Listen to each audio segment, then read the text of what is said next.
Hi friends, happy Friends of Franz Friday. How was your Valentine's Day? Or in my case, Singles Awareness Day.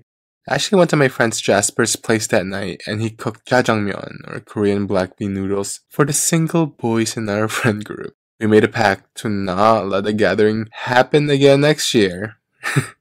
We'll see about that. Anyway, the past few weeks at work have been super sentimental for me because it marked my 7th year of working at the practice. 7 years. Wow, time just flew by. For those who may not know, I work at an endovascular medicine outpatient practice, interventional cardiology and vascular surgery in nature, where we do procedures under light anesthesia, such as angiograms, venograms, ablations, fasciolograms, and embolizations, to hopefully provide relief from pain and swelling to our patients who suffer from peripheral arterial and venous diseases. 7 years ago, I interviewed for this clinic as a medical assistant. I was in my 2nd year of college as a nursing student and wanted to start getting more hands-on experience outside of the once-a-week clinical rotations within the nursing curriculum. Funny story, during my interview with the head physician of the practice, Dr. Puma, who now stands as one of my amazing mentors in life, I didn't bring a printed resume with me. In my defense, this is the first job I ever interviewed for. I was 19 years old. The first job I actually had was as a teacher's assistant at a science middle school during the first year of college. But I was taken in directly by my middle school teacher, who offered me the job because she said she had a dream that I started working for her. Anyways, I didn't bring my resume. Dr. Puma was like, "You didn't bring a resume?" I honestly didn't know any better and said, "Oh, it's in my Google documents." And I handed him my phone. LOL. He stared at me, shook his head in amazement, and muttered, "Kids these days." But he actually took my phone and scrolled down to read my resume. And I got the job the same day. And 7 years later, I'm still with them. I worked as a medical assistant for them for many years. Then when I finished nursing school, I went to their cardiac surgery floor in the hospital, while still taking shifts in the clinics as the in-house nurse giving medications and immunizations. We also partnered with the United Nations during the pandemic to do house-to-house COVID testing for UN diplomats so that they could be cleared to travel internationally for their conferences. Then I helped the cardiologists co-author medical publications, and then recently I helped them found the nursing department for the ambulatory surgical center. Okay, I rambled on with my story, but I just wanted to share how heartwarming it has been the past few weeks, thinking how quickly time has flown, how much I grew as a person and as a professional, and just how much life has changed since then. During those times I was starting at the practice, I also had an ongoing battle. Nursing exams. Oh god, I still have PTSD until now. I remember those weekly quizzes, monthly exams, and finals that were a huge chunk of your grade. Always just studying, memorizing medications and their side effects, creating diagrams and errors for pathophysiology, and reading case reports for med-surg. Nursing school was definitely an uphill battle. Those NCLEX style questions kill you with the select all that apply modality, going through UWorld to study for the board exam. I remember the questions like, which is most correct? And then gives you 5 options and 3 of them are the same exact thing. Like, how do you expect me to choose? I can't even choose what to eat in the restaurant. Have you ever seen that meme where it goes like, nursing exams be like, which is the most orange? And then goes on to give you 4 pictures of the same exact orange. And don't even get me started with changing your first answer in the exam. I remember almost failing my first ever med-surg test. My professor called me to her office and showed me my Scantron paper of answers. She pointed to 10 incorrect questions where I obviously changed my answers because of the pencil erasure. She said, all of your first choices were the right answers. She then told me the story of her uncle while she was in nursing school who would yell at her before leaving the door for school. Don't change your answers, he would say. And that story really helped me a lot. And also shout out to that professor because she actually let me change back to my original answers. The GOAT, greatest of all time. And even when I went back to school at NYU for my post-bac, studying for physics and biochemistry and organic chemistry and for the MCAT. Oh, dear God. But that's a story for another day. Examinations are really a thorn in a student's life, but obviously are so necessary. You cannot escape them, so you have no choice but to find the strategies and techniques that can set yourself up for success and hopefully favorable exam results. And this is the crux of our episode today. This was recorded way back in May last year during Nurses Week. I am so honored to introduce you to two friends who answered the questions that my nursing classmates and I stumbled upon during our college days. Is there a correct way of studying? How can you actually absorb information from online lectures? Should I just memorize or actually spend most of my time creating diagrams to see the bigger picture of a certain concept? And how do I manage exam anxiety? In today's episode, we are joined by two emergency department nurses who also rescue others outside the trauma bay. On the internet, for students who are seeking studying resources that can hopefully relieve their emotional trauma of taking exams. We have the iconic Stephanee from California, CEO of RN Explain Incorporated, an educational content platform that went viral during the pandemic on social media, and is utilized by over 1 million nursing students and current nurses nationwide. She was honored in Forbes 30 Under 30 for education, having generated more than $2 million in revenue selling study materials and merchandise in 2023. She is currently an adjunct professor of nursing pharmacology. Then, we have the amazing Meris from Ohio, a certified emergency and trauma nurse, a member of the editorial board of the Journal of Emergency Nursing, nurse team lead and educator at the Level Up RN, an educational platform for registered and practical nurses, which I actually used during nursing school, and an adjunct clinical instructor for medical surgical nursing. I know, what a duo powerhouse today, and I hope with their tips, you can find the most correct answer. Enjoy!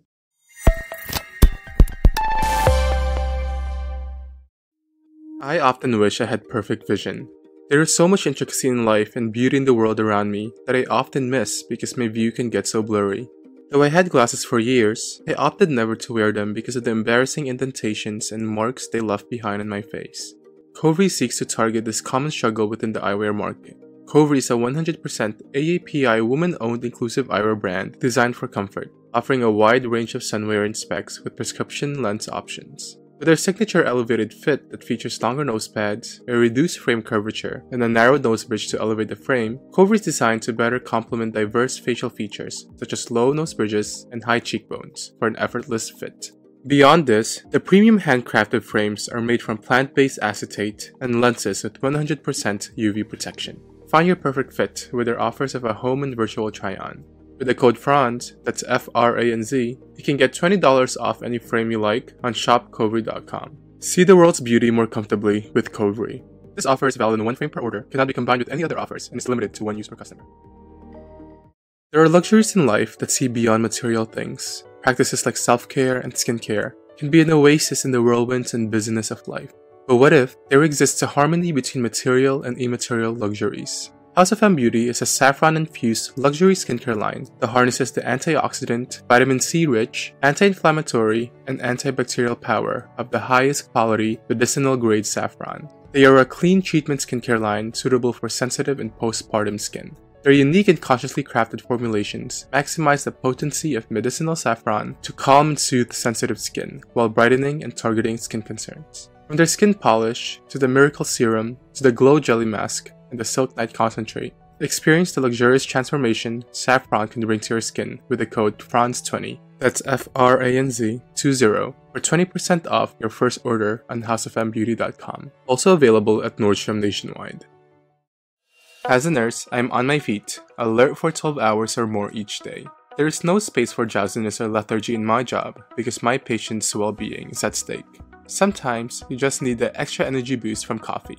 Robusta coffee offers 2 times more caffeine and antioxidants with 60% less sugar. But did you know that thanks to its climate and fertile volcanic soil, Vietnam is the world's second largest coffee producer and the #1 grower of Robusta? Nguyen Coffee Supply is America's first specialty, women-owned Vietnamese coffee company set to change the future of coffee through sustainability, diversity, and inclusion. They only roast coffee beans that are hand-picked at peak ripeness from direct trade Vietnamese farms to produce sweet and flavorful coffee without any additives, flavorings, or oils. Get your own velvety coffee experience for 15% off your order with the code FRANZ15, that's F-R-A-N-Z 15 at nguyencoffeesupply.com.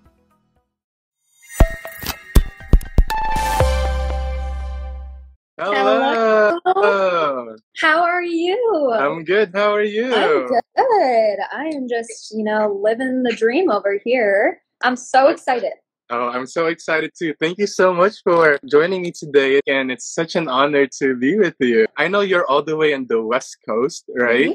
Which I Yes. just came from like 2 days ago. I have family in LA, so I nice. visit often. And now I'm back here in New York. Oh my I gosh, miss you're LA literally so much. on the complete opposite side of me.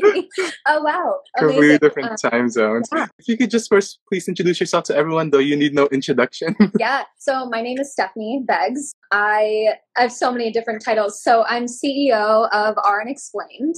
I also am an ER nurse and I do teach pharmacology. I just finished my semester with my sophomore level students in their BSN program. But yeah, that's me. Yeah, I mean, a total boss, right? And I mean, when we were talking about too, I feel like this is something that I guess you could not have expected, right? In the past Not few at all. years of just how things have gone forth. And we will talk all about that. Again, it is Nurses Week, and we just want to elevate the stories of nurses and nurses both in clinicals and outside of clinicals, even on virtual, which you are living, you know, Hannah Montana, the best of both worlds, right? Literally, I am the Hannah Montana. Yeah, you are Hannah Montana. Well, speaking about nursing, I wanted to hear your journey, like you relay your story into getting into the field of nursing. Yeah, so I have a different journey to nursing, I would say. If you haven't heard it, it's pretty interesting. I went to school for business marketing.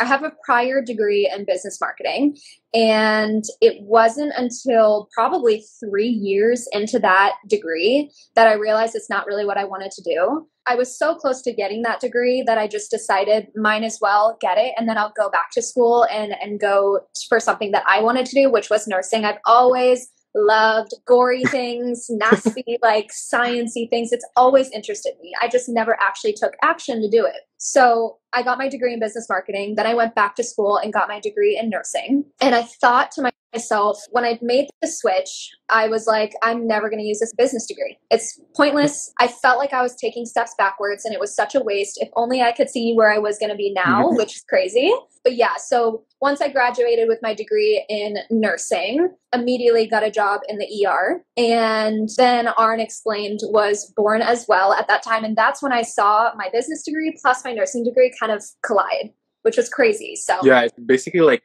all worlds mixing in, right? I mean, I also studied nursing and theater in college. So I guess being able to do like, you know, skits or content online is also a mix of both the worlds, 100%. right?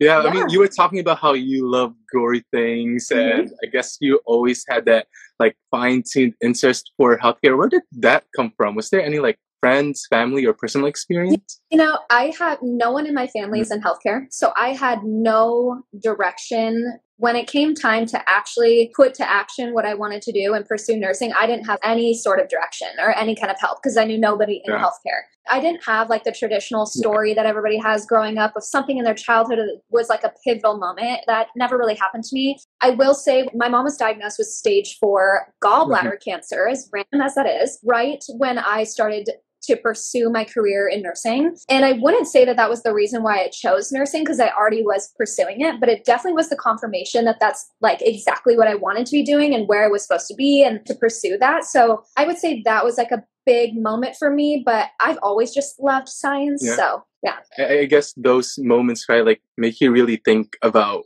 life and like, oh, what do 100%. I really want to do? What's this newfound interest that I have? And I guess looking at that from a bird's eye view, right, from business and now to nursing, and then I guess somewhat back to business and nursing combined. Do you have any regrets in pursuing the field of nursing or anything that has happened so far? No, I have no regrets. And I think what I love about my journey to nursing is it's actually a lot more common than you think.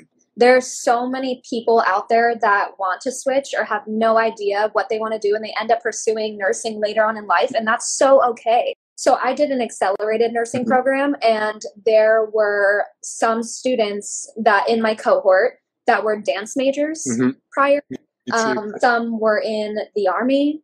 The history of all of these people was so diverse, and then they all chose to pursue medicine later on in life, and like that's so okay. They had a whole life prior to that, and I love that. So I have no regrets about it. I think there are a lot of things that I took with me from my business degree till now, obviously, but that have also helped me in the hospital as well. Yeah. Yeah, I mean, I had a classmate as well who was previously a lawyer before she went back into nursing, right? And it's also like stories of people who really find what they love to do and, you know, see what gives them purpose, right?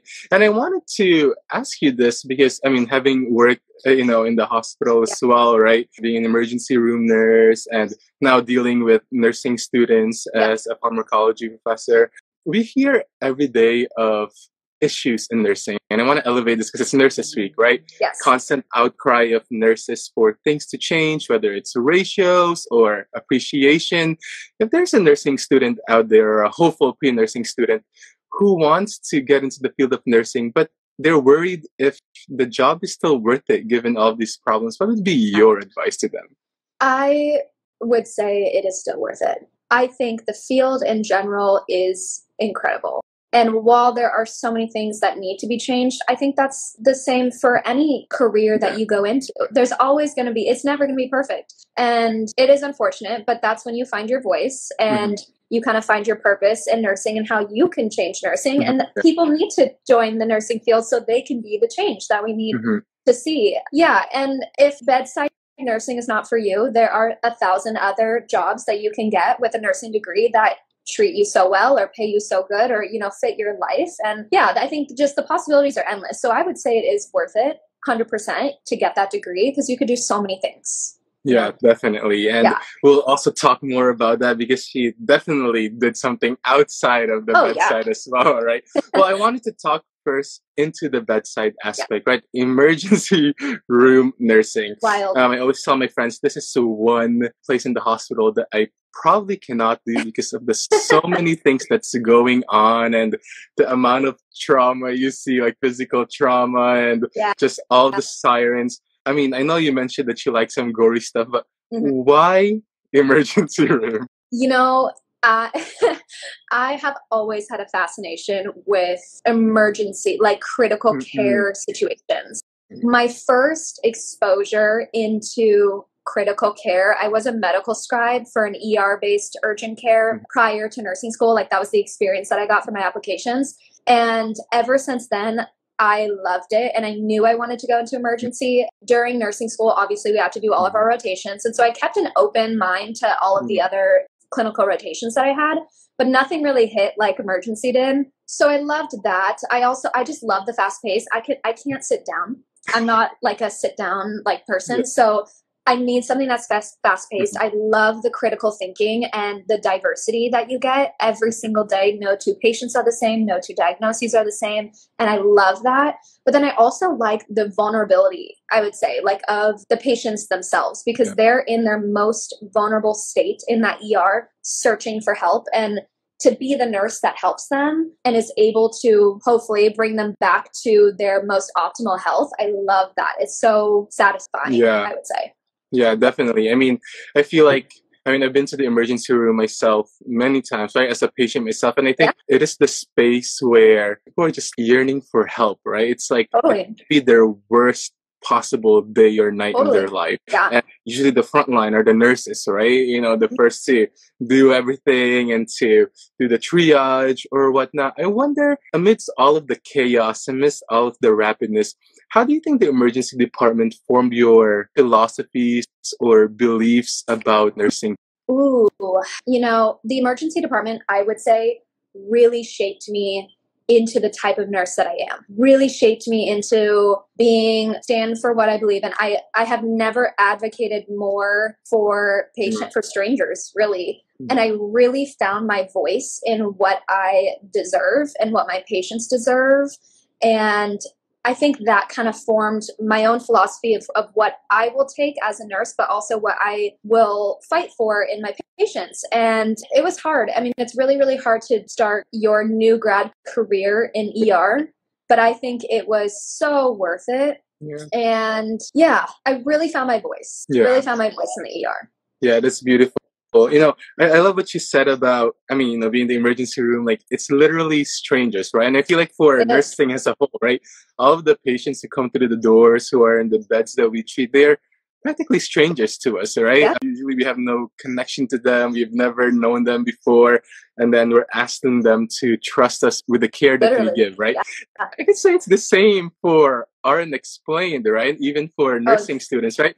I mean, I guess you cannot imagine the amount of success that RN Explained and all of your study materials did. But basically, it's also reaching out to strangers like nationwide and also worldwide as well, right? And I wanted to ask now, switching back to, I guess, the business and nursing worlds mixed together, how did this whole, I will call it an empire, or an explained, come about to be? So when I graduated nursing school, it was right as the pandemic was starting to hit. And as I had to start studying for the NCLEX during that time, obviously had nobody to study with. And that's how I learned best, is through nursing school. I called my friends all the time and I would teach them things, and we'd get together and we'd teach each other face-to-face things. And so I didn't have that during quarantine. So what I did is I started to film myself teaching these topics to nobody, and I would post those on TikTok. TikTok at the time was getting pretty big. So for no reason, I posted those videos on TikTok. I think my very first video I posted was diabetes insipidus and SIADH. It was so random, but so I posted those and they became more and more viral. And then I started to realize in the comments that everybody was wanting to buy the sheets that I was teaching in these videos. And so I made an Etsy shop, called it RN Explained, and that was that. And I really, truly did not think it was going to go anywhere. I had no idea how to work an Etsy shop. I had no idea what I was doing. And the rest was history. Now here we are. Yeah. So it's wild, right? I can't imagine how much of like a phenomenon it feels for you, right? Oh my gosh. Why do you think it was so successful? I mean, beyond the TikTok boom, beyond your personal story of, studying for the NCLEX, what is it about online materials that made RN Explained so successful, you think? Well, I think it was easily accessible, especially during the pandemic. Every nursing student, every school was switched online. And teachers were not always the best at teaching online. Students were not getting the same education online. Students might not be the best at learning online. And so the need for any resource that students could get at that time to help them pass whatever class they were in was so high. And I fulfilled that need. Pretty much. Yeah, I think that I saw the problem, and the problem was everybody was online. They were looking for anything to help them pass classes. Everything was online, and that was the problem. And I found a way to fix that problem by the way that I taught and the sheets that I was selling and stuff like that, and people loved it. So I just kept running with it at that point. But yeah. Even before the pandemic, we were having, from what I remember from nursing school years ago, is that we've also had hybrid models of classes, right? Where we would have things online already, but it wasn't, actually, it would be more of a, I remember my classes would be like, oh, it's online. It wasn't really the norm, right? Like online instruction wasn't really the norm, right? It's really like in-person lectures. You have to go to class, whether it's 8 a.m. or 5 hours long. You have to go to in-person. And then there were those bouts of, oh, wow, yay, I can stay at home and do online lectures. But I remember specifically during nursing studies that even though how exciting it was to stay at home, we're like, ugh, online lectures are kind of tricky because you don't know how to study for it. You don't know how to attack it. There's also that sense of complacency, right? Like, oh, I can listen to it 2 times speed, or you don't pay attention. You don't pay attention. Yeah, but then as the pandemic came, right, it's, I guess institutions, the education was saying, oh, we can actually utilize online lectures. Yes. And I guess there's a lot of classes now that are fully online, right? And despite that sense of normalcy of online lectures now, it doesn't mean that everyone has caught up to it, right? It doesn't mean that everyone has developed the skills. What do you think is the key to online education? Oh gosh, that's so, honestly, I think nowadays people's attention span is so short that these 4 to 6 hour lectures online is just ridiculous. Like there's no way that someone's going to pay attention or even retain any information. So I think the key to online learning is clear, concise, straight to the point, which is what I think everybody fell in love with in my teachings, because what you learn in a 2-hour lecture about heart attacks is what I'll teach you in 5 minutes, you know, and that's it. And like, that's all you need to know. You're straight to the point. So I think that's the key. I think people are not going to pay attention for longer than 10 minutes max. I mean, I can't even pay attention for that long, let alone like a 2, 3, 4-hour lecture that was originally in person and now online. And now you have to discipline yourself to pay attention is crazy. So the key is clear, concise, and short. And and I know you teach pharmacology in person. I do. And it's fun. It's fun. I can't imagine. Now, how do you translate that online success of clear, concise information to in-person lectures, where I guess you have a mandated time constraint set by the school? Yeah, so my lectures were 2 hours, 7 a.m. to 9 a.m. So crazy. Crazy that we start that early. But so nursing school it is. So nursing school, But I never took the full time. There was not a single class period that I strictly taught for 2 straight hours. There's no way. I could not pay attention. I know my students would be so bored. And to be honest, not even that they want to pay attention, but the things that they needed to be taught did not need 2 hours worth of time. And so I wasn't about to drag out this teaching for 2 hours just to hit that time limit. There's no way. So I created all of my own PowerPoints and and they were really informative. They were straight to the point. They answered any question that I think the students would have would probably be answered in like the little comment section of like the PowerPoint. They were colorful. They had pictures. I would relate things back to what I've seen in the ER for like a relatability aspect. Yeah. So that's kind of how I geared my lectures, and it kept students super engaged. They loved it. I think that they learned a lot. Hopefully. Yeah, for sure.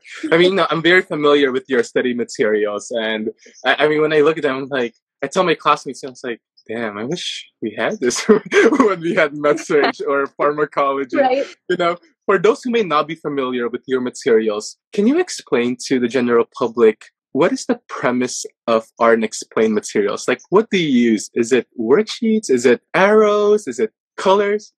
So I sell study sheets. Each single study sheet breaks down a single medical condition. So heart attacks, diabetes, sepsis, stroke, whatever it is. And on these sheets, I break them down very simple and easy to understand what normally happens in the body, what happens with this condition, what you see, how you treat it, and what you look for as the nurse, pretty much.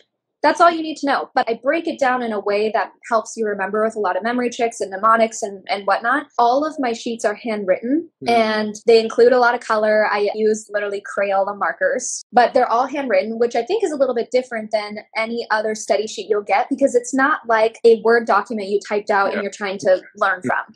It's very natural, I would say, like kind of like your own study notes. So you're studying from your own study notes pretty much. And it's a lot easier, I think, to study from that than a Word document with 1 million words, right? So that's how my sheets are kind of broken down. And then I sell those in bundles of, you know, pediatrics, OB, maternity, all that. Yeah.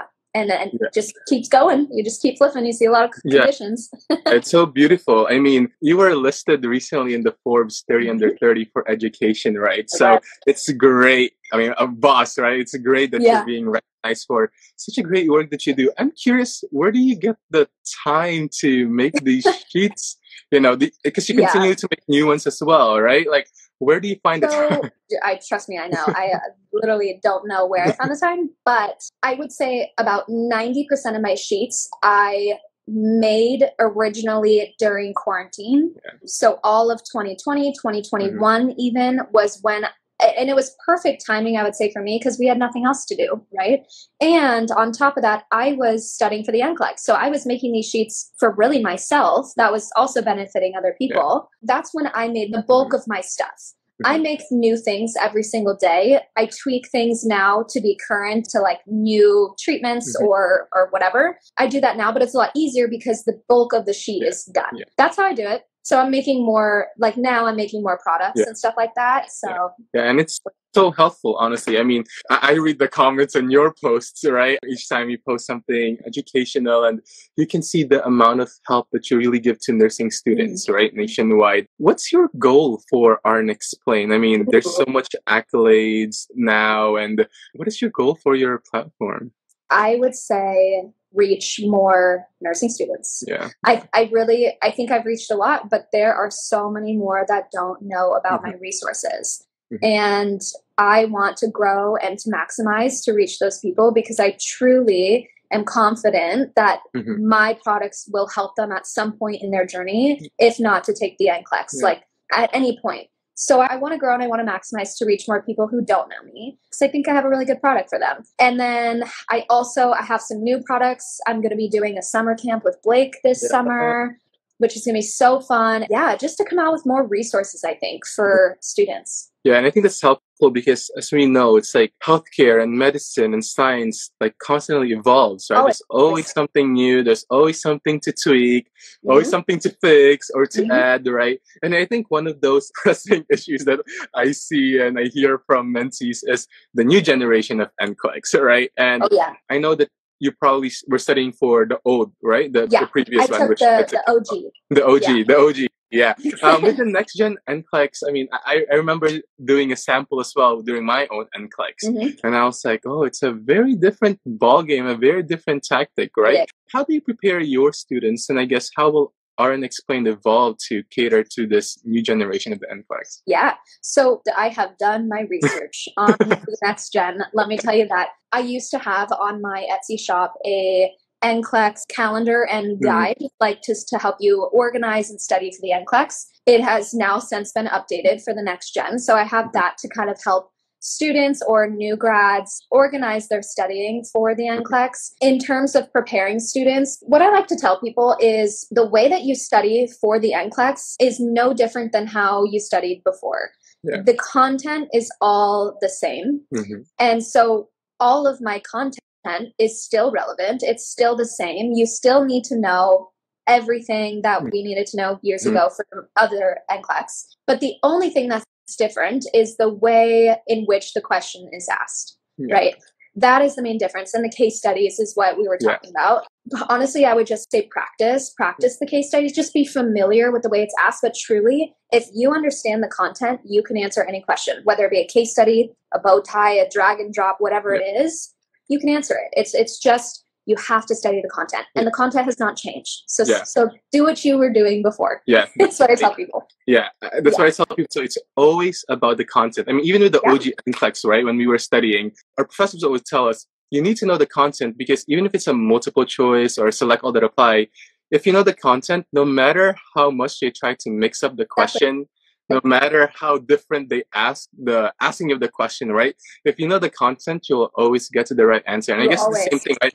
Even if it's a case study, even if it's what's the next steps of this, if you know the content, if you have it really down and you understand, as opposed to just maybe some pure memorization, which is needed for some concepts, right? It's like, no matter, I guess, the new generation, if there's the next generation of NCLEX, right? The content remains the same, right? Yeah, no, truly it is. It's all about the content. And I always tell people too, is to sit on the question. The answer is always in the question. Always. And if you sit there for long enough, it will come out at you. I did this when I was practicing for the NCLEX. I did this during my NCLEX. And I sat there on a question that I was so confused about. And rather than freaking out and just picking an answer to keep going, I sat there and I looked at the question. Sometimes I would sit there for maybe 5 minutes, 5 whole minutes, just looking at this question. But then I'm like, oh my God, the answer is literally right there. And then I get the question right, you know? Yeah. You got to take your time and you got to know your content for sure. Yeah. And because it's nursing education that we're talking about, a lot of the questions that I receive test tips. And I guess as an educator and as a creator of RN Explained, I think a pressing issue is test anxiety, right? Which is very, very normal. And I wanted to ask your ways around it. How do you deal with test anxiety, and what have you seen to work for your students? So what I did with my students that I think helped a lot, hopefully, I think it helped them, prior to the exam, or even when the exam starts, spend a couple minutes writing down anything that is in your head. Anything that you are like, oh my God, I cannot forget this. Oh, I'm going to cram this right before the exam. Write it down. because then you're not so worried and anxious that you're going to forget something that's last minute in your head and you have it written down. I did this through all of nursing school. For the NCLEX, I did it with my students in pharmacology. I gave them a little scratch paper and I said, you guys, 2 minutes is not going to kill you to write down whatever is in your brain right now and then start the exam. So then you had a clear mind, and that helped a lot with anxiety, at least for me. That was a really, really good one.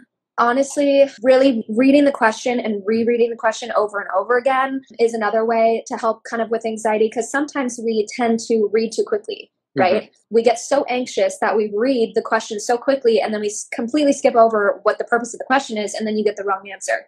So I like to read the question, reread it again, read your options, reread the question again, and then answer it, you know?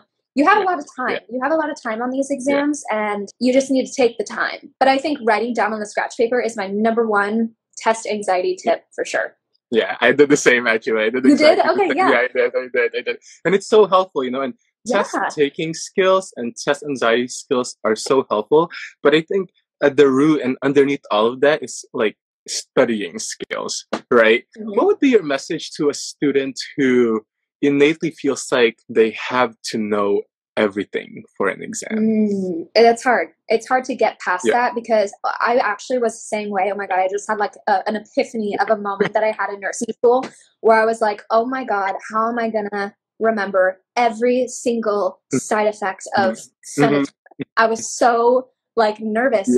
And you think that you have to know every single thing. But how I like to teach people to study is not to memorize, because that will kill you inside. It's going to kill you inside, and you're going to think you need to know every single side effect and everything that, you know, is in the textbook. But more so, train your brain to understand what the condition is and how it works in the body. And if you understand how things work in the body, a medical condition, a medication, anything, if you understand how it works in the body, everything else will follow. You no longer have to learn every single side effect, unless they're crazy one-offs, but you no longer have to learn every side effect of things or every treatment of things, because if you understand what's going on, you know what will be presenting to you as the nurse.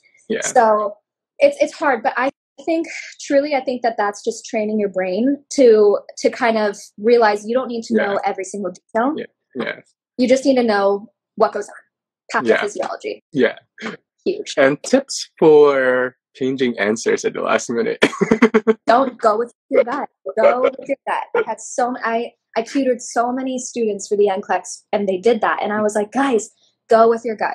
But sit there on the question and think about, is this what I really want to go with? But try not to overthink it. Go with your gut. I mean, I remember my first exams, I think in fundamentals. And I'm like, well, it could be this answer. Let me change it. This answer. And that's another test tip I give to people. I was victim to this in nursing school. Do not add to the story. Because when you sit there and you think about the question and you've already answered it and you're like, but what if this patient falls on the ground or passes out? Then I need to do this. And then they add to the story and they change their answer. Do not add to the story. Take it for face value. That is a huge problem with students. It's great because we're critically thinking, but you got to take it for face value, because that's how they get you. For sure. That's such a good tip, because I remember in my first semester of nursing school, that was my mindset. It's like, oh, but what if? But what if this? Right? What if that? What if?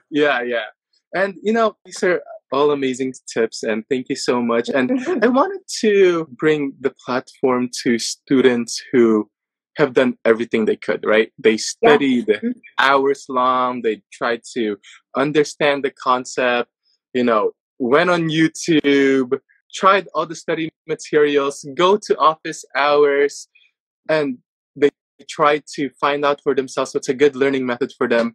And no matter how hard they try, their grades and their exams do not reflect the amount of effort and the work that they put in to these exams.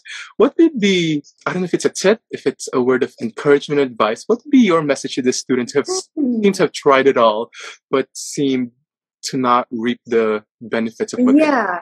You know, I think every single nursing class requires you to learn and study in a different way. So what worked for you in patho might not work for you in OB.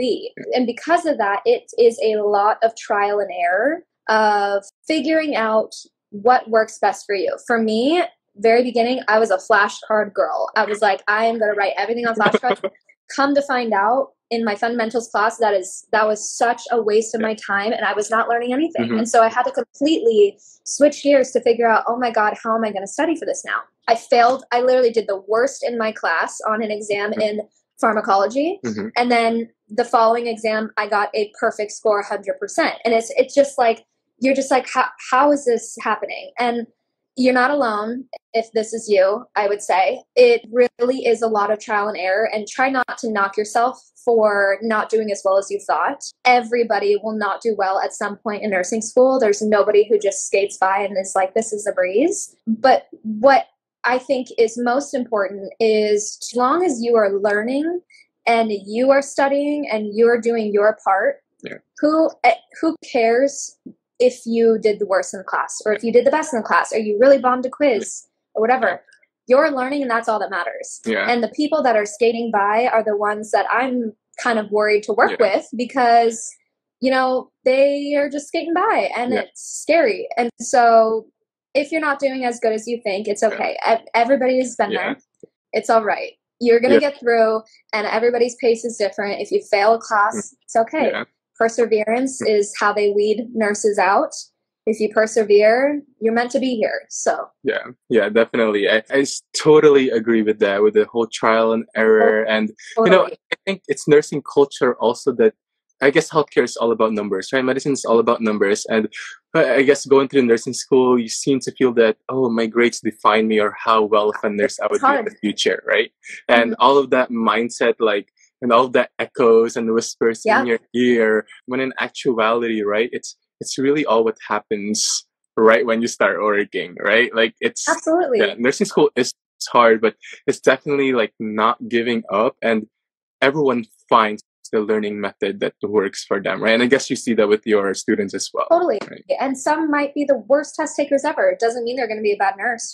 Absolutely not. And some are the most amazing test takers, and they do horrible in clinicals. You never know. Like, everybody's different. But as long as you're putting in the work, you cannot go wrong if you put in the work and you learn the things you need to learn. Once you become a new grad and you start your first job, you're going to be totally fine. It's hard to get through the mental battle of nursing school, but you got this. Yeah, it's definitely a mental battle. And speaking of mental battles, I mean, having worked in the emergency room and putting out content, making all the study materials, that's for sure a lot of work. How do you decompress out of all of this? Ooh, you know what? I go to the gym. I have a trainer here in LA, and which forces me to go to the gym, and I love it. I think that is literally hands down what keeps me sane. I try to take time, a good amount of time, at least 1 hour a day, to myself. Go on a walk, go outside, go on my phone, whatever it is, but at least just take an hour for myself. Going to the gym is huge. I try to hang out, you know, with my friends when we all can, but especially love the ones not in healthcare too, because then I'm kind of stepping away from healthcare. And then I have my friends in healthcare that we can kind of vent and kind of work through things together. And so those are like my big things, but definitely working out at the gym is what keeps me sane. That's beautiful. And I can't imagine working out in LA. I mean, it's just the best place to be, right? Weather's great. People are great. The weather is great, right? Steph, this has been such a wonderful conversation, and it's just inspiring of really how we can, like, nursing can really change people's lives, both at the bedside and also outside of it, like even online, right? You helping all of these students achieve the dreams and the grades and the learning methods that they want. If you could tell everybody how they can get your material, so might not be familiar with it. Yeah, so on TikTok at Steph Begg, B-E-G-G, no S, I post a ton of educational tidbits, mnemonics, whatever, on TikTok. Same with Instagram at Stephanee Beggs here. Etsy is where I sell all of my products. That's RN Explained on Etsy. And then same with YouTube. I actually launched a YouTube, and I I know. And I teach pretty much what I teach on social media, but in a little longer format. They're about 5-minute long educational videos on YouTube, and that's RN Explained as well. Oh, Stephanee, you're such a boss. And thank you. It's so great speaking to you today. Oh, thank you. Yes, it was so nice having you. Thank you for being the first time I've ever been on Instagram Live. Yeah, it's a party. Steph, again, thank you so much. I hope you have a great rest of the day and enjoy the LA sunshine. Thank you. Thank you. Yeah. Have such a good day. Yeah, thank you too. Bye. Bye. Bye.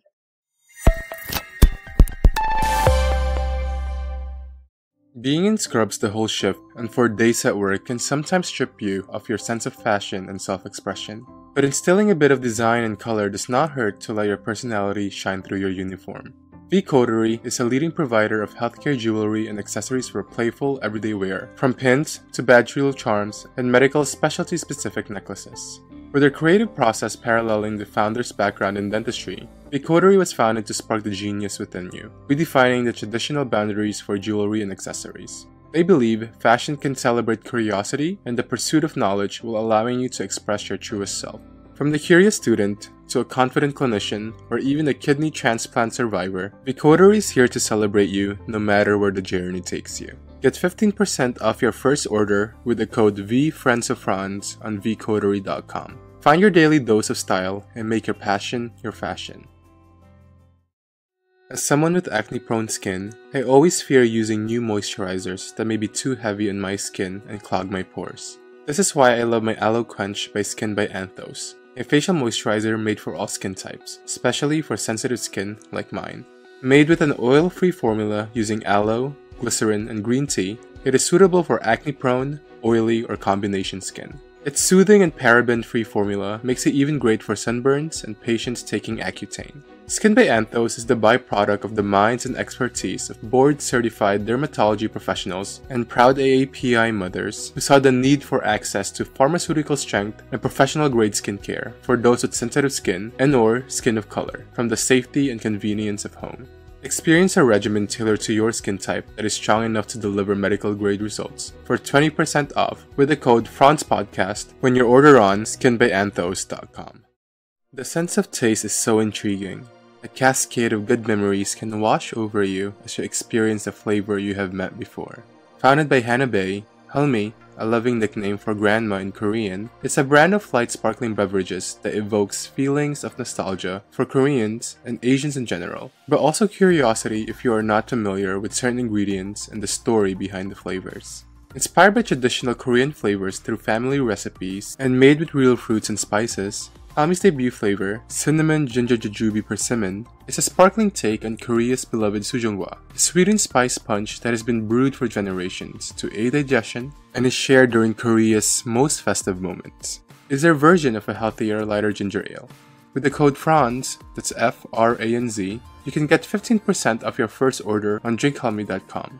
Partake in honoring roots, strengthening ancestral connections, and celebrating hyphenated identities with unique, refreshing, and better-for-you ingredients.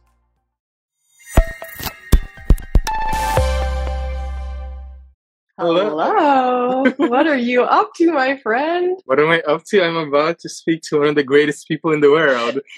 No. I'm so excited that you're in front of me right now, virtually. I'm so excited. You have no idea. This has been such a thing that I've wanted to do for so long, and I am just like, I've just been looking forward to this desperately. So thank you so much. Oh my gosh, the honor is mine. There's so many things we have to talk about. If you could just first please introduce yourself. Absolutely. Thank you. My name is Meris Schuarger. I am a double certified ER and trauma nurse, and I also work as an educator for Level Up RN, and I do some other things, like I serve on the extended editorial board of the Journal of Emergency Nursing.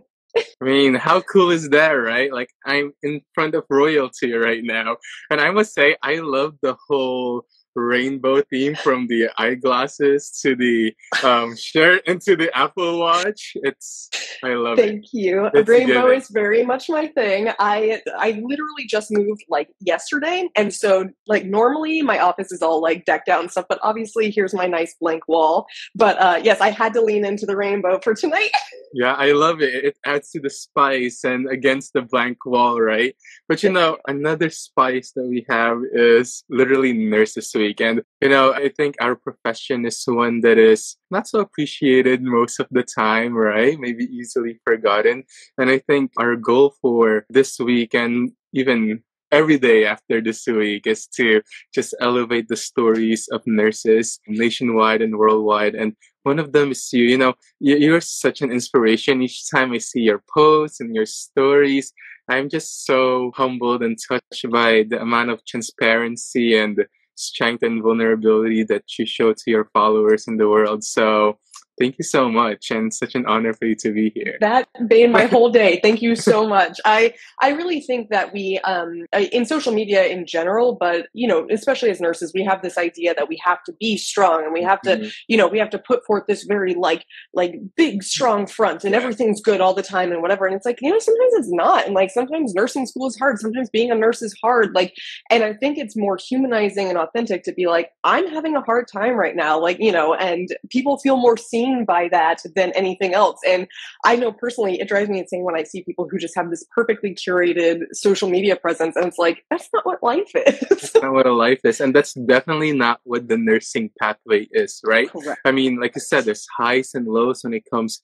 even from pre-nursing to nursing school. I wanted you to take me on this journey of how did your nursing journey look like? Oh, yeah. So I grew up, my dad was a doctor. He was an OB-GYN. He was a surgeon. And my dad was very much the kind of like stereotypical doctor parent who wanted me to be a doctor. And so I was into that for a while when I was younger. And he told me these awful stories about his time in his intern year. This was before there were like all these regulations and stuff. He told me these terrible stories from his intern year, told me how awful it was, how much debt he had. Yeah. And I remember being like, why do I want to do this? And so I was kind of like, I don't think that's for me. And I decided I was going to be like I wanted to be a high school English teacher. And then I wanted to be a forensic scientist. I wanted to do all these things. But science was always interesting to me. Medicine was always interesting to me. And I kept kind of coming back to it. And when I was in my early 20s, I became very ill. It turns out I have this very rare genetic condition called familial Mediterranean fever, but we didn't know that at the time. And so I ended up having 25 surgeries in 4 states with 5 specialists. I had a colostomy bag. I had a colostomy reversal, like this whole thing. And the whole time, it was so unbelievably apparent to me that the people who were keeping me alive, the people who were catching those subtle changes, advocating for me, saying she's in pain, she doesn't have enough pain management, those kinds of things, they were nurses. And I will never forget, there was one time I had a major operation. I was like 21, 22 years old, and I was in another state. It was on Christmas Eve that I had the surgery. So I'm away from home. I'm not in my home state, and I just had this major surgery, and I'm young, and I had incontinence to bowel, and I was hysterical. Like, I was just, this is like one of those things that like, it just made me feel like, oh, I'm worthless, like, like I'm broken, whatever. And I'm actually still in touch with her to this day. But the nurse, I paged the nurse, and I'm like, I'm trying to clean myself up, and like, I can't do it because I just had surgery. And I'll just never forget, it's 3 a.m. on Christmas Eve, and she's on her knees helping me like get cleaned up in the bathroom. And I was just sobbing, and she just put her arms, like, it's making me emotional thinking about it. She just put her arms around my torso, and she was like, it's okay. And I just remember thinking, my physician saved my life. There's no doubt about that. But man, it was the nurses who were there for the quality of life. It was the nurses who really took care of me. Yeah. And I thought, I want to do that. That's what I want to do. And so I went to nursing school when I was still sick, and it just didn't work out. I was too ill, and I ended up failing out of nursing school. And it took me a long time to decide to go back. I actually had one child. I was pregnant with my second child and decided to go back, and I had abysmal grades. My GPA was terrible, and I'm applying, and how nursing school is. I'm like, please let me in, please let me in. And I wrote in my application, and I said, if you give give me a chance, you know, I explained the whole story about why I failed out, why my grades suck and everything. And I said, if you give me a chance, I promise I won't let you down. And they gave me a chance, and I graduated valedictorian and went on to, you know, to be successful the second time around. But it truly was like a redemption story for me. And now every day that I get to be that person for somebody and make a difference in their life, that is it for me, right? I mean, that's the whole point. Yeah, this is such a beautiful story. I mean, I can truly relate to that. I had a cardiac ablation. Well, I was already, I think, pre-nursing. I think I was doing my prerequisites. And it's really in those moments, right? We're in the most vulnerable of moments where it's really the nurses that pull through. And we'll talk more about this as we talk about your emergency medicine work. But it's so true, right? It's like in the most vulnerable of moments, it's really the nurses that share with you. I mean, especially in bedside, right? We're usually the ones who are there like almost every second of the whole shift with them, right? And these are beautiful stories that, you know, remind us of why we do the things that we do as a nurse, and I guess very motivational, inspiring stories for the next generation of nurses to keep in mind, right? But also the truth of the matter, the other side of the story is that there's so much brokenness in the healthcare system, right? And systemic flaws, systemic failures. We've been hearing the outcries of nurses against whether it's ratios or pay or unjust assignments and stuff like that. And I wanted to ask you, as we delve this further, you know, being an educator, being a nurse yourself, and, you know, especially with Level Up RN, right? You see the next generation of students who are trying to study so that they could become a nurse to other people someday. With the amount of brokenness that we see in the healthcare system and the nursing workforce, hopeful pre-nursing or nursing student is wondering if it's still worth it going into the field. What is your answer to that? So first of all, I think that is a fully valid question. And I think that it is a very prescient thing to be asking yourself. I think that you are smart to be asking yourself that. And I think the answer is contextual. I think for some people, it may not be worth it to them. You know, they may say that's not for me anymore. And that's okay. And I think it's really good too, to prioritize the things that you have. This is what I care about most, or, you know, whatever the thing is. That's unique to you as an individual, and it cannot be wholly applicable to everyone on earth. So first and foremost, if it's not for you, that's okay. And you are not bad or broken or wrong for saying, like, I thought this is what I wanted, but it's not. And I think, you know, just like with medicine, people tell me sometimes like, oh, you would be a great doctor. Yeah, I would. It's not for me. That's not what I want. You know, I could be a great rocket scientist. That's not what I want.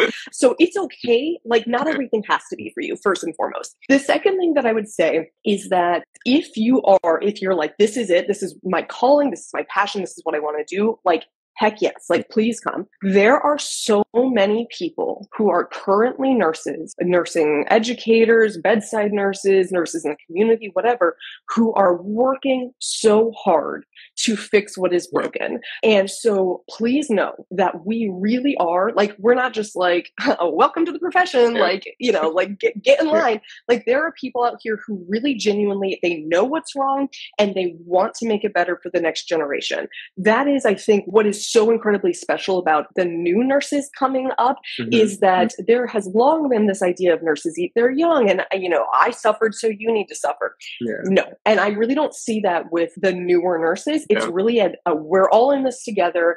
And because I suffered, I don't want you to. I want to make the world a better place for you as an up and coming nurse. So just know that really there are people here who are trying to fix things for you as best that we can. And if you are already aware of the things that are broken, you can be such an advocate as well. And we need people who are aware, who are looking out, who want to make real change. So please join us. You know, if this is your calling, then by all means, like, yes, it is worth it. And the other thing that I would say is nursing isn't one size fits all. Nursing is not a specific position, a specific type of nursing. You can be a nurse who never provides hands-on patient care. You can be a nurse who works with computers. You can be a nurse who works with chart auditing and you know, insurance. Like, there are ways to make nursing work for you. So even if you're like, I want to be an ER nurse, like, heck yeah, like, come be an ER nurse. And then if you're like, you know what, this isn't for me, there are as many opportunities as there are nurses. There is no right way to be a nurse. So there are lots of ways that are safer, healthier, happier, better paying, better work-life balance. You don't have to be an acute care hospital bedside nurse to be a nurse.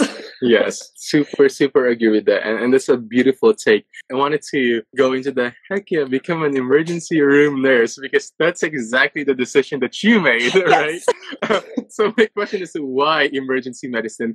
I had a live stream earlier with Stephanee, who's the CEO of RN Explain, and she's also an emergency room nurse. And I will ask you the same question I asked her, is why emergency room nursing? Personally, I just don't think I could do it. I feel like I'll walk in and I'm like, I'm just gonna ask for a code blue for myself, with the amount of cases going on. Why, for you, emergency medicine is the thing? Well, so first and foremost, because I have ADHD. So, and I'm 100% real. I knew when I went to nursing school and I was in clinical, and I tell this story all the time, and I think people don't believe me, or maybe, I don't know. I hated clinical. I would cry on the way to clinical, and I would cry on the way home from clinical. It wasn't what I wanted to do. I knew that going in. I knew that being a floor nurse, an ICU nurse, like any of the floors where we did our clinicals, I just knew it wasn't for me. And that's because I have ADHD, and I really thrive in areas of chaos, having high priority tasks that are all coming in at once, right? And there is no time management. It's like, you do this, you do that, you do the next thing. Like that. I worked in pre-hospital EMS when I was younger, and I loved that. You never know what's going to walk in the door. You have to be a jack of all trades. Like, you got to be able to take the patient who's about to give birth, the patient with a sucking chest wound, the patient with a sore throat. Like, you got to be able to handle it all. But also, there's something that I feel really strongly about, which is that as an ER nurse, I had a unique opportunity to provide care to all patients and to be an advocate for patients who are underrepresented. And by that, I mean, if you work in the hospital, in the floor, if you work in, outpatient medicine, whatever it is, you are subject to the mercy of health insurance companies. You've got to file prior authorizations. They're going to deny things. They're going to say, he's got to get off the floor. He's been here for too long. We got to send him to long-term care or whatever. When you come to the emergency room, it does not matter who you are. It doesn't matter what you look like, what your ability to pay is, what's wrong with you. You come and I care for you. And that, I think, is so special. It is such a gift, and it is not something that I take lightly.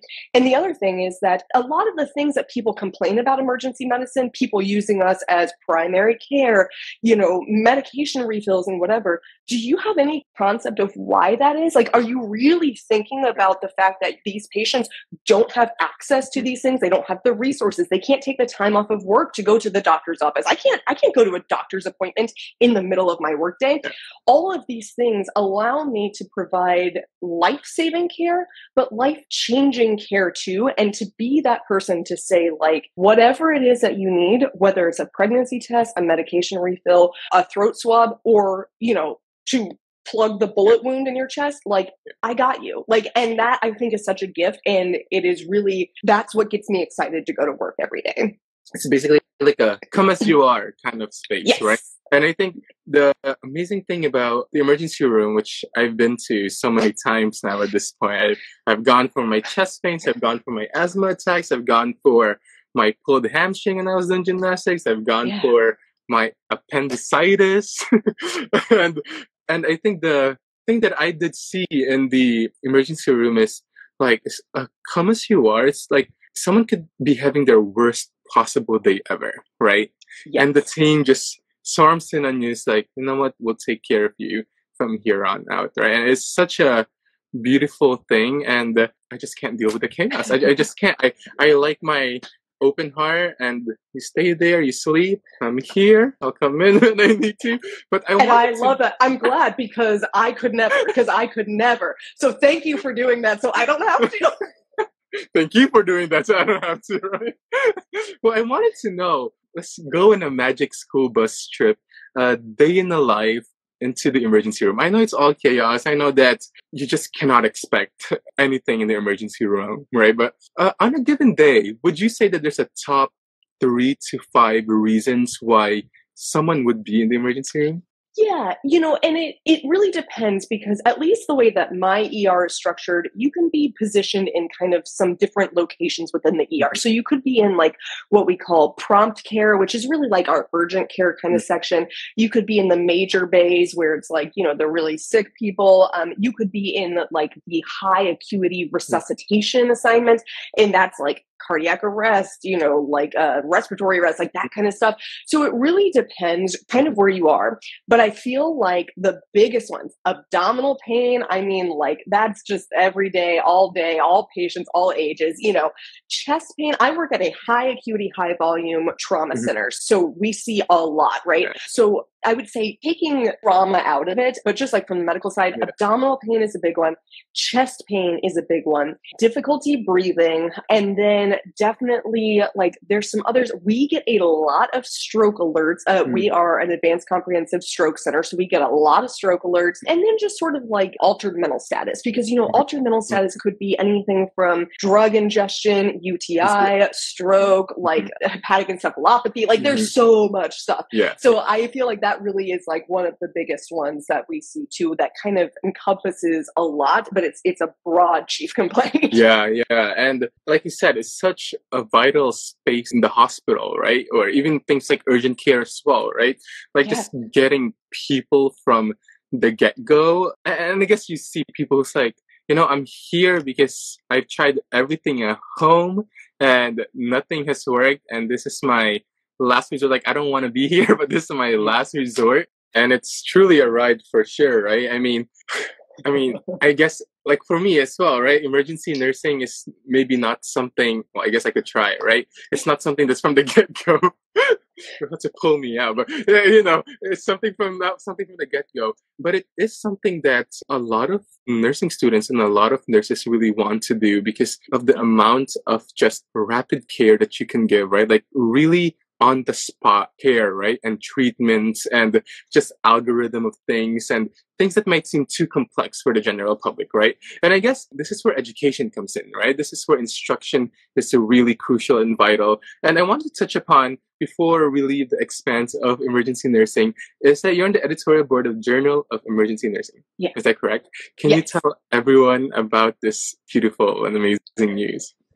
So this is like, I still just don't even believe that it's real, So let me back up a little bit. My advice to any single human being, but especially if you are in nursing, is to always say yes to whatever opportunity sounds interesting to you. And by which I mean, you can and should say no to things. I'm not suggesting you just like, I'll do that. But if somebody presents you with an opportunity and you're like, I want to do that, like, I think that's interesting, go for it. So a while ago, I did a presentation on LGBT plus inclusive healthcare basics. And in that talk was a nursing student. And that nursing student served on the board of the California Nursing Student Association. And a couple of months later, get an email. Hey, Meris, I was in that seminar that you did, and I thought it was really great. And I was wondering if you would do a presentation for the CNSA specifically about inclusive prenatal care of trans patients. And I was like, heck yeah. Like, I worked outpatient OB-GYN for a decade. I like very much my wheelhouse. And so I was like, absolutely, I will. Again, say yes to the opportunity, right? So I said yes to the opportunity. I put together this presentation. I presented it. And the next day, I get an email from Dr. Ana Valadez, who is the dean at Sonoma State, for nursing. Mm-hmm. And she said, I saw your presentation. I thought it was phenomenal. And I was wondering, I'm an emergency nurse. I'm the chair of the Committee for Diversity, Equity, and Inclusion of the ENA. I was wondering if I could put your presentation on our website. And I was like, yeah, absolutely. Of course you can. And me saying yes to this one opportunity turned into me developing a relationship with Dr. Valdez and getting to know her. And she has really, we've never met in person, but she has really just kind of helped me to shape and curate and cultivate my career in a way that has been really incredible to me. And she said, I would love to have you as a peer reviewer for the Journal of Emergency Nursing. Would you be interested in doing that? Again, opportunity. You Oh say yeah. yes to it. You know, I'm like, that is like, yes, I want to do that. And I took a course on how to be a peer reviewer. You know, I showed proactively that I'm interested, and then she offered me a position on the editorial board. And here I am thinking, I I I'm I don't know anything. You know, I'm like, I don't know anything. Like everybody else has their master's degree or their PhD or their DMP, and I'm here with my BSN, and I'm like, hello. You know, I'm just like, I feel so out of place. But this is such an exciting opportunity for me to get to make an impact on the field of emergency nursing, really blend it with my love for academia, you know, and also to be somebody who is out here being an advocate for marginalized people, being an advocate for diversity, equity, and inclusion. And that to me was such a gift of like, this is what you were put on this earth to do. And don't let your imposter syndrome stand in the way, Meris. You got to just say yes to the opportunity and go for it. And I'm so excited. You know, this is everything to me. And to have this opportunity, even if I feel like, oh, I didn't deserve this, or I haven't done enough to, you know, whatever, like you got to say yes to the opportunity, because you never know when it's going to come up again. And you never know when that opportunity is going to turn into something else. That's literally what I tell students about like clinical. If somebody asks you like, hey, can you help me turn this patient? You say yes. And then there may be like, oh, hey, also, I got to start an NG tube. Do you want to start that? And you say yes. Like, so if you are open and willing to pursue these sorts of things, then you never know what it will turn into. So always say yes to an opportunity that sounds like something you would be interested in. Yeah. You heard it here, people. Say yes and just do it. That's right. Just do it. Do it. You know, outside of what you just said, that you're making impact in emergency nursing, the truth of the matter is you're making an impact on so many people nationwide and worldwide with what you do with nursing education, right? When we were first talking, and I was thinking level up RN, I was like, why does it sound so familiar? I was like, why does this logo sound so familiar? Why is the format of the YouTube video sound so familiar? And I was like, well, duh, I used this during school and studying for the NCLEX, right?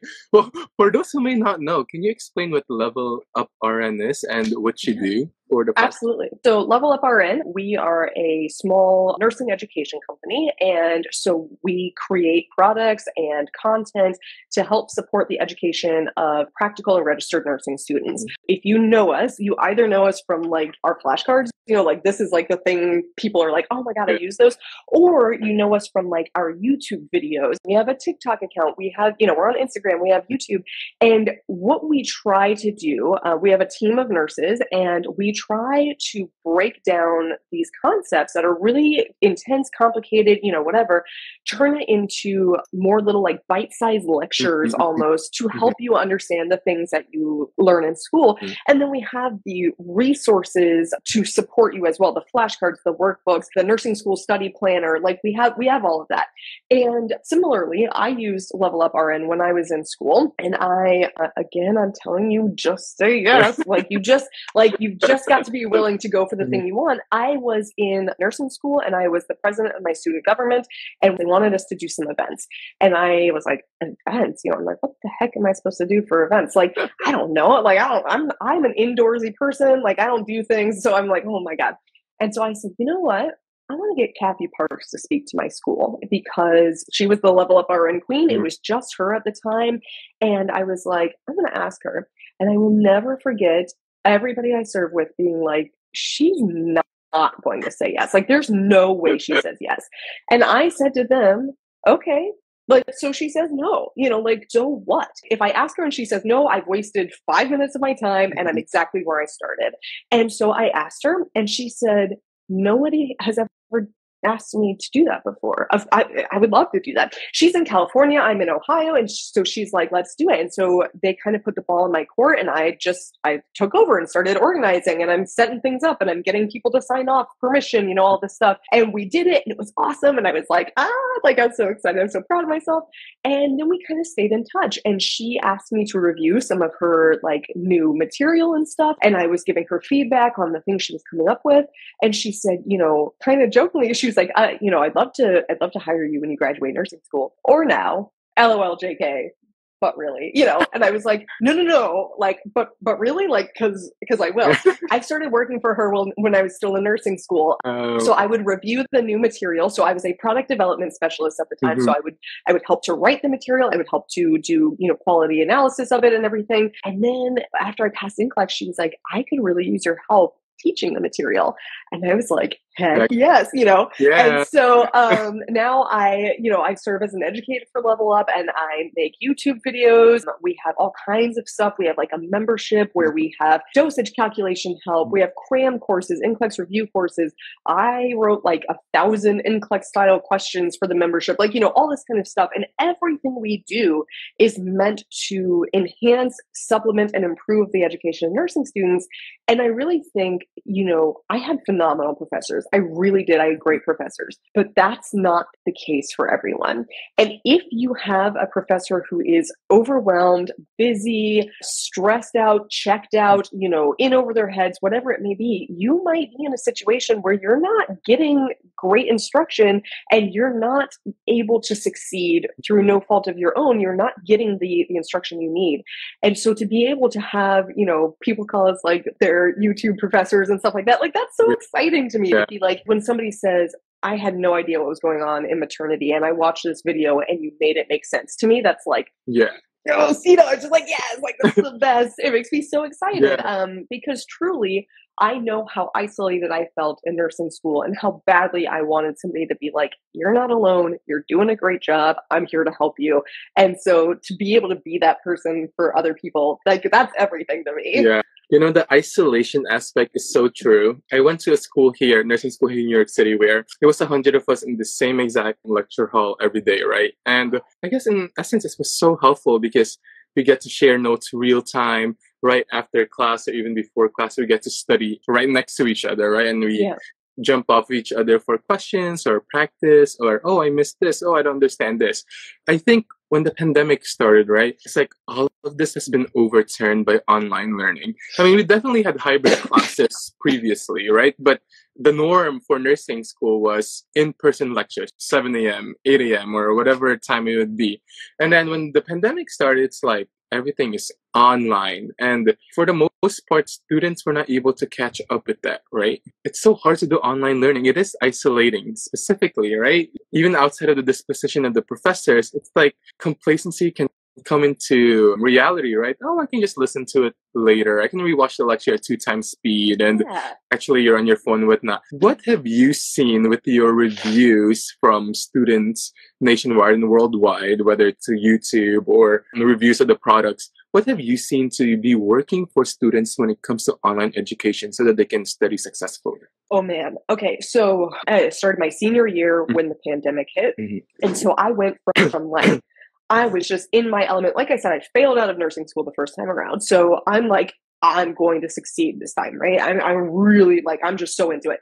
I'm in my element, and then the pandemic hits. And now you have thrown me off my rhythm, right? Like I had a method to my madness, all this stuff. And now I'm stuck at home, sitting in my pajamas, my kids are at home screaming and yelling, and I am immunocompromised. So I'm like, for real, not leaving my house for months and months. I'm having like, depression and all of this kind of stuff. And it was very, very hard. And I struggled a lot. I felt like my grades, my motivation, my interest, it all took a hit. And we were all suffering, and I had to find ways. And again, I have ADHD. So motivation and time management and task management are already very difficult for me. But I felt like I was just adrift when I was on doing distance learning. And I think that is very common, regardless of whether you have ADHD or not. But the things that I see being like hallmarks of successful students when it comes to being just in nursing school period, but especially online, would be these. So first and foremost is having some kind of a plan that you stick to every single day. And whether it is like, I get up in the morning and I'm going to study while I do my breakfast, or even if it's just like, I'm going to wake up at this time, I'm going to take a shower, I'm going to the routine and the structure is really, really important because that gives you a sense of purpose. It gives you a sense of like where you are in time. time, it really helps. The other is understanding that just because you're not in a lecture or in a clinical doesn't mean that you're just like off the hook for nursing school. I am the biggest proponent of it is quality over quantity of study, but you have to be consistent. You have to do something every single day. And for me, that looked like I did an hour of studying with breakfast, an hour of studying with lunch, and a half an hour before bed. And I was able to habit bundle, and say like, while I'm eating, I'm reviewing and, that kind of thing. And that really helped me because now I'm getting 2.5 hours of studying a day, but it doesn't feel like it. I'm not sitting at my desk for 2.5 hours. The other thing that I would say is having some variety of like boundaries. And what I mean by that is when you're doing like school from home and you're living at home and stuff, it's very easy for it to kind of all blend together. So if you can find some kind of a way to say, this is the desk where I do schoolwork, and don't take that into your bed. Don't take that into the kitchen, like this is where I'm studying. This is where I'm working. Make that your space. We don't bring personal life into the study space. We don't bring study into the personal life, really making sure like I would set a time limit and be like at X time, I'm closing the laptop and walking away. Because just as easy as it is to be undermotivated and to not work enough, it is very easy to work yourself too much and burn out in that capacity and to feel like I never get to be off because I'm just always, it's in my home. The other thing that I would say is figuring out how to use your resources. See what resources the school has to offer to you. Do they have tutoring services? Are there, extracurricular like clubs and groups you can join, even if it's just on Zoom, something to give you a sense of community and support, and use your resources in the community, like Level Up RN, like other people who have, stuff to make you feel less alone, to help you learn so that you really can have that sense of support and educational support as well, because it's really hard.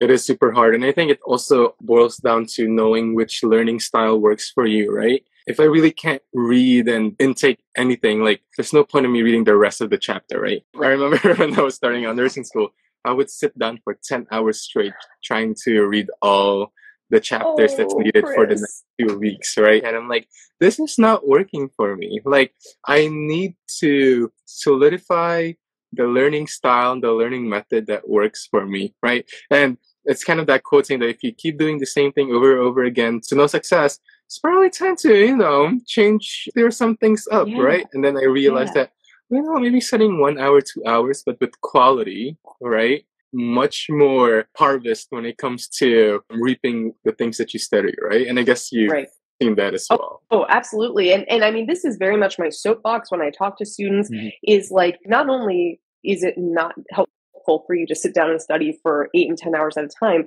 it's actively harming you. Like, it is not, your brain is going, I'm not interested. And what you're doing is you're wasting your own time, and then you're not getting the reward of the effort you put in. I talk a lot about like what I called my study bucket. And what I meant by that was it's just a metaphorical bucket that lives in my brain. But when I would be sitting down to study, I would ask myself, I would really check in with myself and say, what feels good to me right now? Because the only studying that's going to benefit me is the studying that I'm engaged with. So if that's doing practice questions, do the practice questions. If it's watching a YouTube video, do that. If it's taking notes on the things that you studied in that class, do that. Like whatever it is that feels good to you in that moment, go for it. There were times where I was like, I'm going to do 50 questions. I'm going to, whatever. And there were times where I was like, if I see another test question, I'm going to have a stroke, so you have to just check in with your body, with your brain, see where you are. And then ultimately, if you are tired, if you are reading the same thing over and over again, it's time to take a break. I am a huge believer in the Pomodoro method. I'm a huge believer in working break, that kind of a thing. And then lastly, just like you said, your brain is not interested in reading black words on a white page. That is not interesting. And also, it is almost always not helpful. The textbook has this much information and it goes into depth like this, and you need this much information, right? So you can get too much information, like trying to drink water out of a fire hose. So really understand how to hone it down. And then when you have people like with Level Up, where we've done the legwork for you. We've said none of this matters, but this is what you got to know. That is really helpful. And there's a million people who have done similar stuff. So whatever makes sense to you, whether that's flashcards, YouTube videos, apps, whatever it is, like you got to find that thing so that you don't have to weed out all the small details. Let someone else do it for you. Yeah, I mean, it's definitely knowing about your limits as well, right? Like, I remember when I was doing UWorld, I was like, I'm going to do 75 questions today, even though I'm so tired. Like, it comes to a point where it's like question 50, and I'm like, I don't even give a crap anymore, but I'm just going to keep doing the last 25 questions because I said I'm going to do 75 questions, right? And that is totally not a useful thing to do. And I love the tips that you've been giving about, the Pomodoro technique, which I honestly love. I heard it once from a YouTube video and I was like, okay, Pomodoro. I like this. I like this. So what's going on here, right? Well, I wanted to ask too that despite knowing the study method that works for you, or having an epiphany and like, this is the resource material, this is the study material that works for me, the truth of the matter is that there's a handful of students that no matter how much effort that they may put into studying, right, the numerical values on their exams and on their scores may not reflect the amount of effort that they're putting into studying. And this can lead to mindsets of, I'm not good enough. I'm not cut out for this. And it leads to, obviously, feelings of disappointment and just imposter syndrome and just, maybe I should just quit. What would be your message for those students or that student who may not seem to see the benefits of the effort they put in? So I have so much to say about that. So first and foremost is I would really, really, before you make any kind of a decision, before you have any sort of feelings of self-confidence being shaken or whatever, speak to your professors. Because first and foremost, they are experts in this. This is what they do every single day. You are not special, by which I mean you are not the first person to show up to nursing school and struggle, right? Like, so take that out of it. There are people I know who are incredible nurses who have terrible grades in nursing school. So first and foremost, the two things don't have anything to do with one another. And then secondly, there are people at your school who their whole job is to support you in your education. So if you are feeling like I'm not doing well, I'm putting in all this time and effort and I'm not seeing results, go talk to your professors. They may have resources, they may have suggestions, they may be able to help you in some other capacity, whatever that may be. The other thing is sometimes it's not the right time. And I mean this with all the gentleness and sincerity in the world because that happened to me. I failed out of nursing school. I didn't take a leave of absence. I didn't withdraw. I was kicked out of the program. They said, don't let the door hit you on your way out. Like, see you never. And I was devastated, right? I was devastated. It crushed me. But in retrospect, I was 21 years old. I was incredibly ill. I was working 3 jobs and going to school full time, trying to survive. I was having surgery every couple of weeks. It wasn't the right time. Was there anything wrong with me? No. Am I not capable of being a good nurse? No.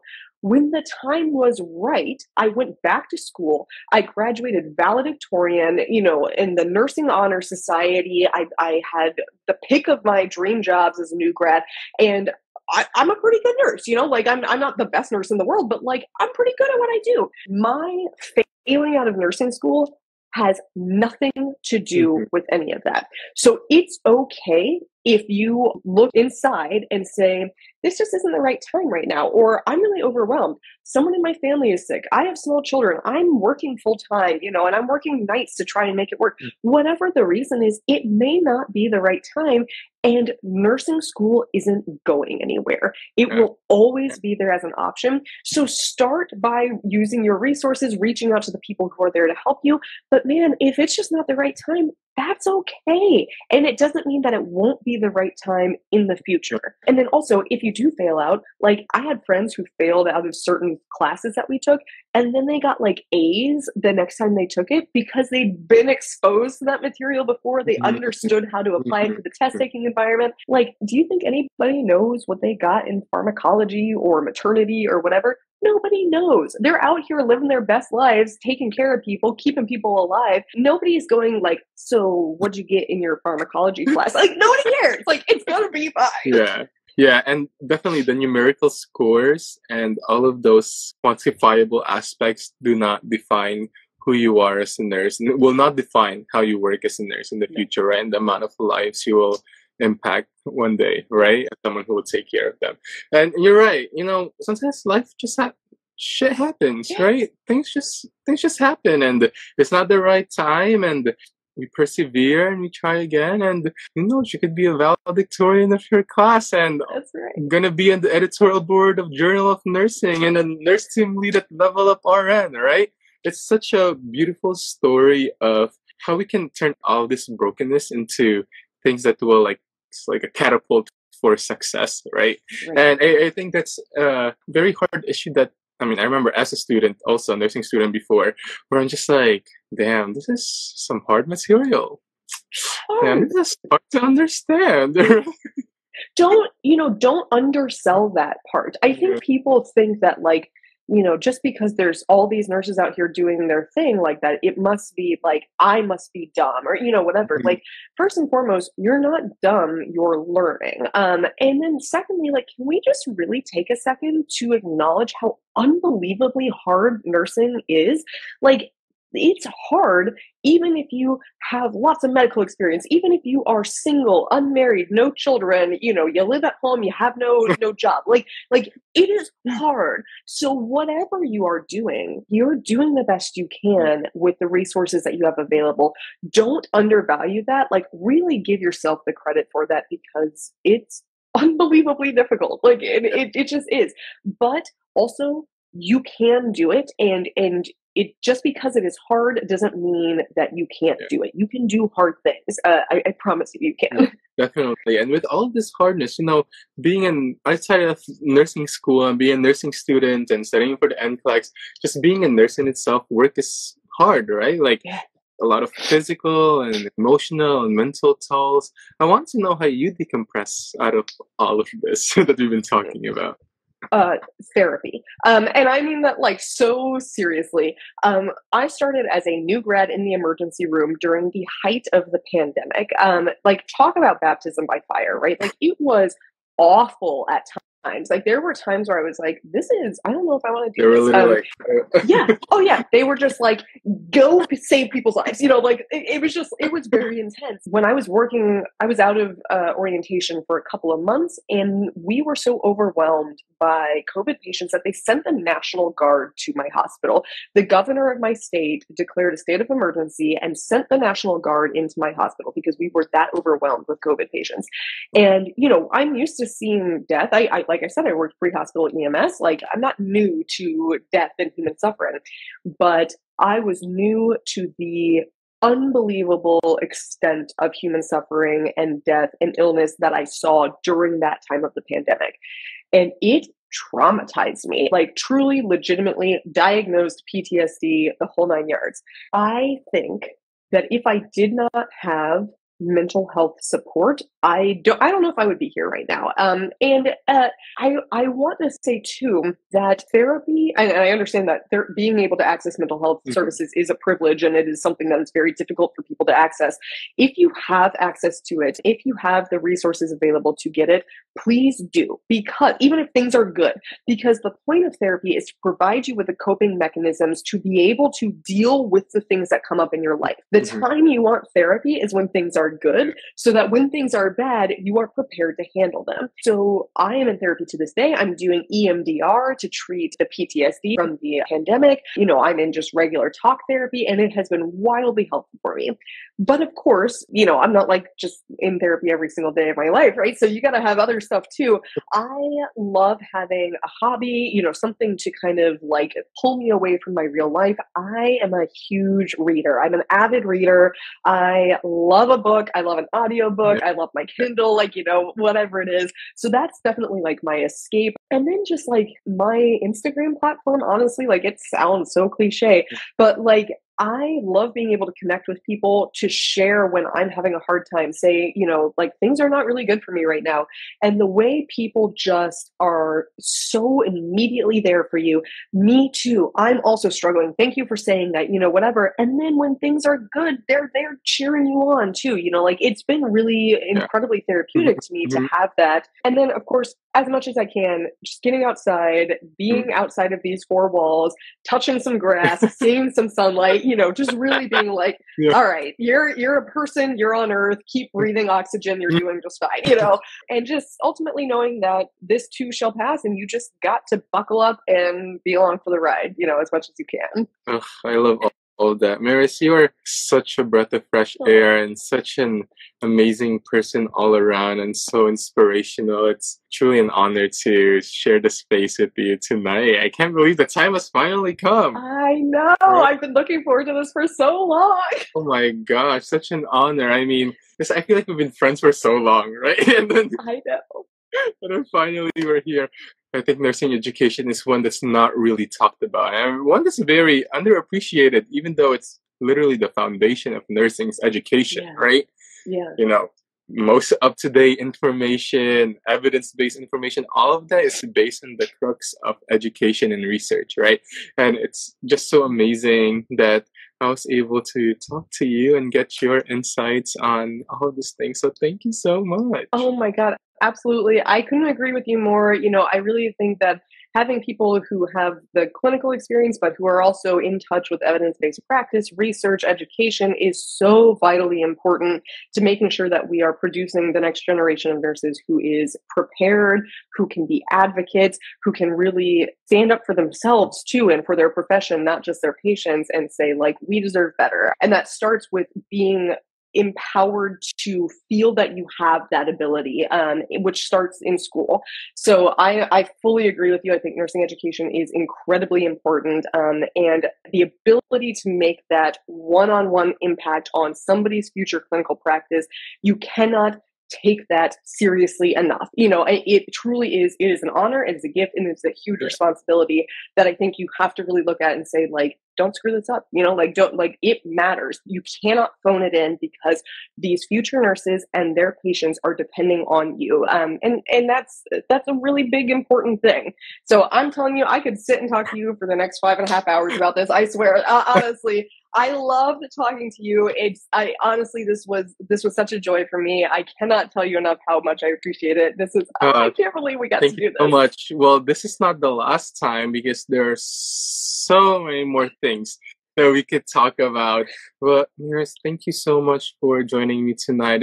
It's really like, as we talk, I feel like this fire burning in my heart. It's like, oh, this is such a beautiful and such a pertinent thing. So thank you so much. Absolutely. Thank you for having me. I love that you're doing this. Thank you, Meris. Have a great night. You're welcome. You too. Bye. Bye. Bye.